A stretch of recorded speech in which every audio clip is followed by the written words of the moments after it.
এক বন্ধুর জন্মদিনে শুভ তার বাইকে করে অনেক উপহার নিয়ে শহর থেকে গ্রামে যাচ্ছিল। সেই একই রাস্তায় এক মেয়ে তার বৃদ্ধ বাবাকে নিয়ে হাসপাতালে যাচ্ছিলেন। অসুস্থ বাবাকে নিয়ে সময় মতো না পৌঁছলে বড় বিপদ হতে পারে। হঠাৎ করেই রাস্তায় বিকট শব্দে একটা ভয়াবহ দুর্ঘটনা ঘটে গেল। শুভ এক মুহূর্তও দেরি না করে তার বাইক ঘুরিয়ে সেই দিকেই ছুটে গেল। গিয়ে দেখে একটা গাড়ি গভীর খাদে পড়ে গেছে। গাড়িটা পাথরে ধাক্কা খেয়ে পুরো ভেঙে চুরমার হয়ে গেছে।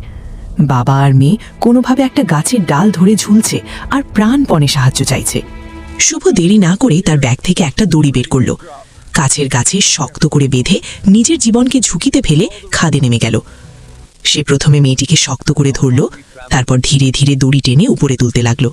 অনেক কষ্টের পর শুভ দুজনকেই নিরাপদে উপরে তুলতে পারল।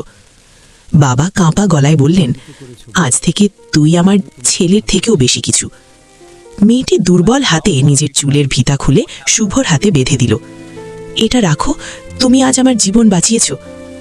কিন্তু দুঃখের বিষয়, এত বড় একটা সাহসিকতার গল্প আজও কেউ একটা লাইক বা সাবস্ক্রাইব দিয়ে সম্মান জানায়নি।